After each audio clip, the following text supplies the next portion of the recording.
जहाँ तक आरक्षण की प्रासंगिकता का सवाल है, तो सबसे पहले हम उस तर्क को समझते हैं कि जिसका आधार बनाकर देश पे आरक्षण को लागू किया गया।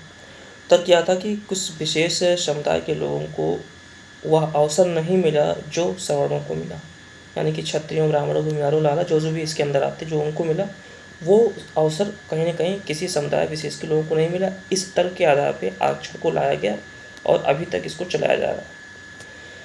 तो अगर हम अवसर की बात करते हैं, अगर अवसर आपको नहीं मिला कि आपका शैक्षणिक स्तर, सामाजिक स्तर, आर्थिक स्तर सवर्णों के बराबर आ जाए, तो वह अवसर तो आपको अब दिया जा रहा है।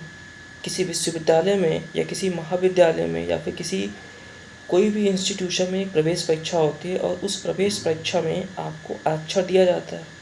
जब आरक्षण दिया गया, फिर उसी सेम कॉलेज में जब सभी लोग पढ़ रहे हैं, सभी समुदाय के लोग उसी सेम कॉलेज में पढ़ रहे हैं, सेम प्रोफेसर से पढ़ रहे हैं, सेम लाइब्रेरी में किताबें पढ़ रहे हैं, सेम इन्वायरमेंट में पढ़ रहे हैं, सेम लैबोरेटरी में एक्सपेरिमेंट कर रहे हैं, तो उसके बाद भी आप उस कॉलेज से, उस इंस्टीट्यूशन से, उस यूनिवर्सिटी से निकलने के बाद भी आप सोसाइटी की नज़र में एजुकेशनली बैकवर्ड कैसे रह गए?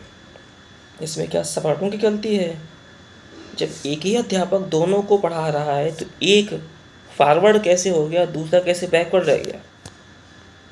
इसका सीधा सा मतलब है कि आरक्षण यानी कि रिजर्वेशन जो कि एक नीड होना चाहिए, एक ज़रूरत होना चाहिए, उसको लोगों ने, सोसाइटी ने और कहीं न कहीं इंडिया के कोर्ट ऑफ लॉ ने, हमारे रेगुलेटरी सिस्टमों ने उसको एक अधिकार बना दिया है, उसको एक राइट बना दिया, उसको एक हक बना दिया है। और यही वजह है कि पिछले 70 सालों में मैं चुनौती के साथ बोल रहा हूँ कि एक भी जाति आज तक यह कह के बाहर नहीं निकली है कि अब उनको आरक्षण की आवश्यकता नहीं है, अब वो मेन स्ट्रीम में आ चुके हैं।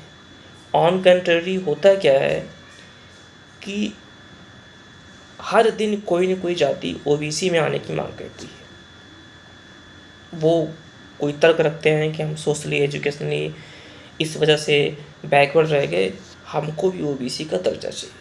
तो अगर जातियां घट नहीं रही हैं, जातियां बढ़ रही हैं, तो मतलब कहीं न कहीं जो आरक्षण का सिस्टम है यह पूरी तरह से डिसरप्ट हो चुका है।